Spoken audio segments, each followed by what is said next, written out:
Welcome to the channel. What if I told you the reason you still can't speak English fluently after all these years isn't because you're lazy or bad at languages, but because no one ever really listened to you? Stay with me. This story might change everything. Sarah had a secret. From the outside, no one could tell. She smiled politely, nodded during meetings, and even managed to laugh when others cracked jokes.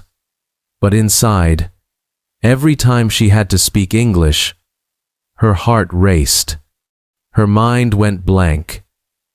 Her hands trembled under the table. Not because she didn't know English, but because she was terrified of using it. 8 years of studying, countless hours memorizing vocabulary, watching Netflix with subtitles, repeating textbook dialogues out loud in her bedroom. She did it all. Yet the moment she had to open her mouth in front of a real person, her voice disappeared. The words were in her head. She could hear them, but somehow her tongue refused to move. She'd rehearse a sentence silently, then freeze as soon as someone looked at her, waiting for her to speak. Every second of silence felt like failure. Have you ever felt that? Like your thoughts are fluent, but your mouth betrays you?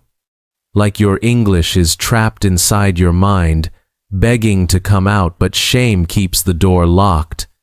Before we continue, if this is your story too, if you've ever felt stuck, silent, or scared, subscribe to this channel. It's the best way to support what we do, and I promise we'll keep creating content that speaks to you. Sarah wasn't lazy. She wasn't unmotivated. In fact, she tried harder than most people. But something was missing. Something no teacher, no app, no grammar book ever gave her. A safe place to speak. A place where mistakes weren't embarrassing, but welcome. A place where she didn't have to be perfect to participate. That was the real problem. Not vocabulary, not grammar. Presence. She had no one to practice with, no one patient enough, no one who wouldn't interrupt her or roll their eyes when she paused too long or said something wrong. Her confidence had been chipped away slowly. Not by failure, but by fear. The fear of being misunderstood. The fear of sounding stupid. The fear of being judged. And because of that, Sarah remained silent. Not because she didn't want to speak, but because she was protecting herself. Because every mistake felt like proof that she wasn't good enough. So she smiled. She nodded. She laughed. And every day, her voice waited. Until one ordinary evening something changed. The first time Sarah spoke to ChatGPT, she didn't expect anything. She just wanted to try. Maybe out of boredom, maybe out of quiet desperation. It was late. The apartment was dark, the hum of the fridge the only sound in the room. She opened her laptop, typed one simple line, and pressed enter. Let's have a conversation in English. I'm not confident. Please help me. She waited, expecting nothing. But then, something strange happened. The reply wasn't robotic. It wasn't cold. It felt attentive, like someone was really there. The words came slowly, patiently. Of course. I'm here with you. How are you feeling today? She paused. Fingers frozen above the keyboard. No pressure. No judgment. Just a quiet space, asking her to show up. So she typed back, slowly, imperfectly, "I feel nervous, but I want to try." And the response? "That's a brave answer. Thank you for sharing it. Let's go at your pace." Sarah didn't realize it yet, but she had found something that she had never received in a language classroom or even from most people in her life. Not just a teacher, not just a tool, but presence. Not the kind that fills silence with noise, the kind that honors silence, that waits with you, that listens not just to your words, but to the parts you're too scared to say. ChatGPT didn't rush her. It didn't talk over her. It didn't correct her with a red pen or impatient sighs. It echoed her thoughts. It mirrored her feelings. When she typed, "I'm afraid of speaking," it didn't jump to fix her grammar. It replied, "I understand. Many people feel that way. Can I ask what part feels hardest?" And just like that, she was having her first real conversation in English. A conversation where she felt seen, not just heard. There was something powerful in the stillness, in the way ChatGPT would pause, then reflect back her words with warmth. She said she felt lost, and it echoed, "Feeling lost can be heavy. You're not alone in that." In that moment, Sarah wasn't just learning English. She was healing a part of herself that had gone unheard for years. It's strange, isn't it?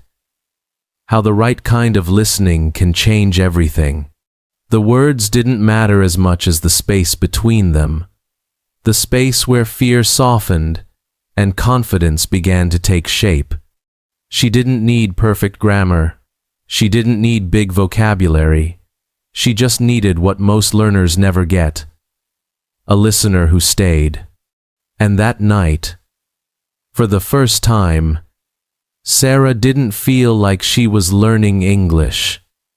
She felt like she was being understood. And when someone really listens to you, with patience and presence, you start to believe that maybe your voice is worth hearing after all. By the end of her first week, Sarah started noticing something she didn't expect. It wasn't just that she could answer more questions or write longer sentences. It wasn't even that her confidence had grown, although it had. It was subtler than that. She began to recognize herself in the language. Not just the mistakes she made, but the reasons behind them, the patterns, the fears, the quiet habits that had shaped her English for years. Every night, after work, she would sit at her small kitchen table with a cup of tea, open her laptop, and return to the same conversation. A different topic each time: her favorite book, something funny that happened at the office, a dream she once had as a child.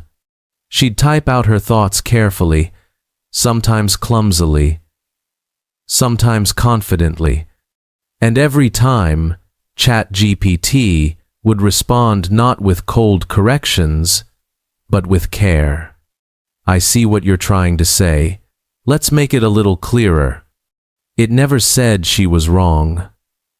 It simply showed her a better way to express herself. What surprised her most wasn't just the corrections, it was the explanations. One night, she wrote, "I didn't know it was wrong." GPT paused, then answered, "Let's take a closer look." Didn't already makes the sentence past tense, so knew should return to its base form, no. That's why the correct sentence is, "I didn't know it was wrong. You're getting closer every time." Sarah smiled, not because she got it right, but because she finally understood why she had gotten it wrong. That changed everything. She started keeping a small notebook by her side, not for new words, but for old mistakes, her own personal blueprint of growth. She wrote down the errors, the corrections, the explanations, and most importantly, what they taught her about how English worked. It became a kind of journal, a quiet record of transformation, and with every page, she stopped fearing her mistakes. She started welcoming them. Because now, they weren't proof that she was failing. They were proof that she was paying attention. The more she looked at those patterns, the more she saw her own thinking evolve. Words she once guessed at became automatic. Sentences she once feared became natural, not because she was memorizing rules, but because she was starting to feel them. The way a musician doesn't think about every note. They just listen, again and again, until the music becomes part of them. Sarah was beginning to feel the rhythm of English. Not just the sound, but the structure, the shape, the space between words. And in that space, she found clarity, not just in language, but in herself. Because when someone reflects you back to you with patience and precision, you start seeing things you never noticed. You realize, this is how I used to speak. But look at how I speak now. And that small, quiet moment when you see your own progress is sometimes all it takes to believe that you're not just learning. You're changing. It was a Tuesday evening when Sarah decided to try something different. Up until then, her practice had been quiet and careful, sentence by sentence, mistake by mistake. But that day, something in her shifted. She wanted to step into the world she'd always been too afraid to enter. She typed slowly, then hit send.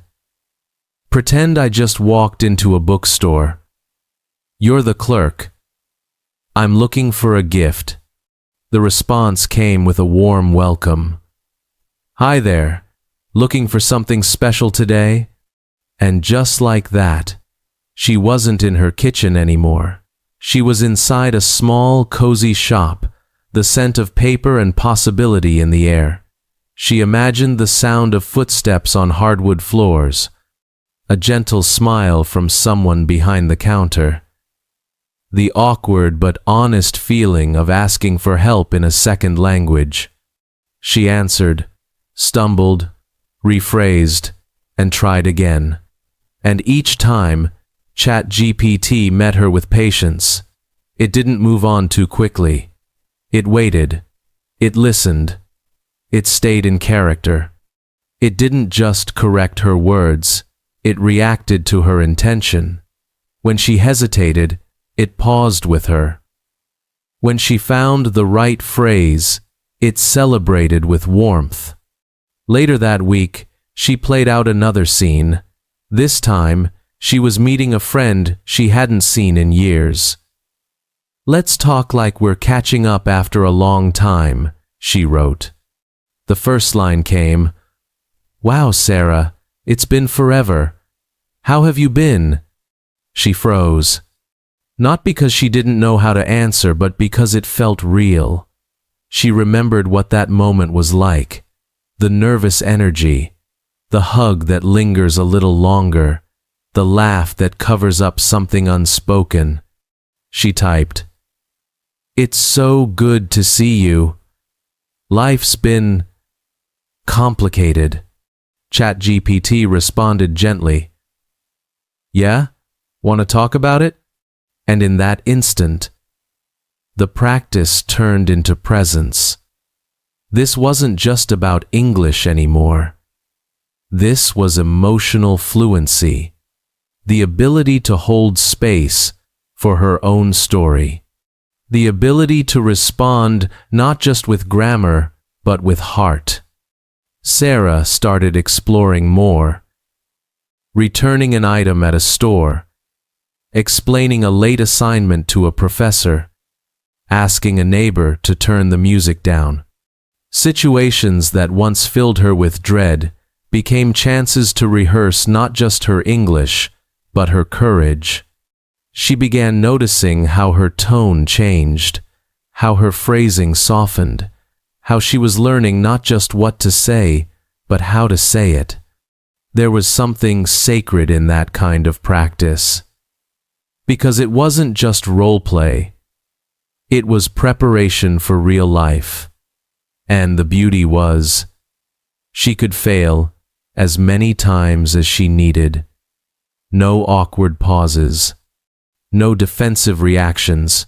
Just a safe space to try again and again until it felt right. She didn't need a perfect script.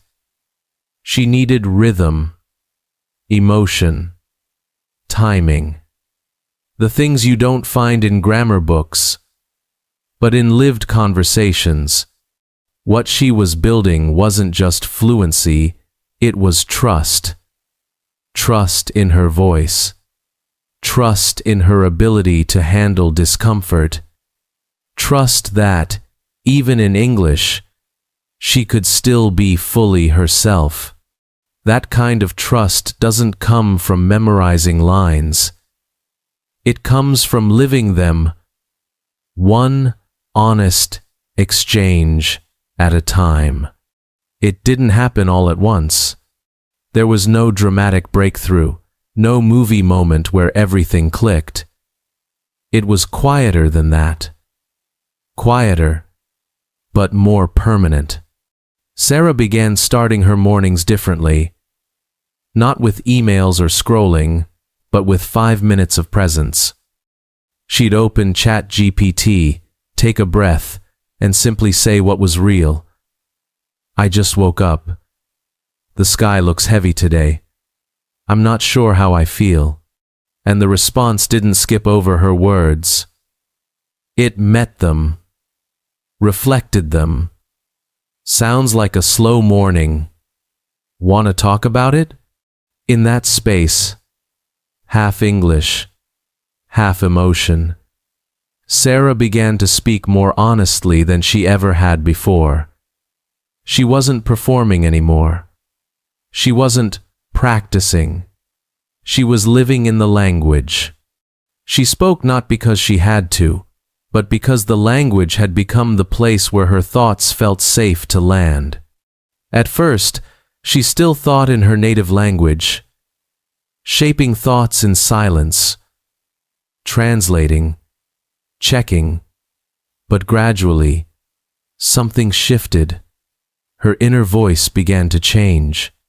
Slowly, gently, the sentences in her mind stopped arriving in translation.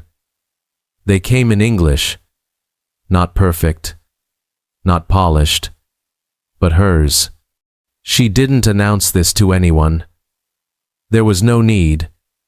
The real reward wasn't external. It was in the moment she realized she no longer rehearsed before answering someone in English. She simply responded. She responded while ordering coffee, while leaving a voicemail, while comforting a coworker who looked overwhelmed, because what she had practiced in silence had prepared her for connection. And maybe that's the part we underestimate. That fluency isn't just about language, it's about trust, not just with others, but with yourself. Trust that you won't fall apart mid-sentence. Trust that even if you hesitate, you'll find your way back. Trust that your voice, in any language, is worth being heard. Sarah didn't become someone new. She became more of herself. And that was the turning point. English stopped being something she had to conquer. It became a place she could return to, morning after morning, page after page, moment after quiet moment. The fear that once made her silent, it didn't vanish, but it no longer controlled her. Because now, She knew. Fluency isn't about sounding like someone else. It's about sounding like you when you're no longer afraid. Sarah's story isn't just about learning English, it's about reclaiming her voice. She didn't become fluent by memorizing more words or studying harder. She became fluent by showing up, imperfect and honest, every single day. That's the real lesson. Fluency grows in safe spaces, in quiet moments, in conversations where we are finally allowed to be ourselves. If you've ever felt invisible, stuck, or too afraid to speak, know this: your voice matters, and it's never too late to begin again. If this story touched something in you, subscribe to the channel. It helps us keep creating content that speaks not just to your English, but to your journey.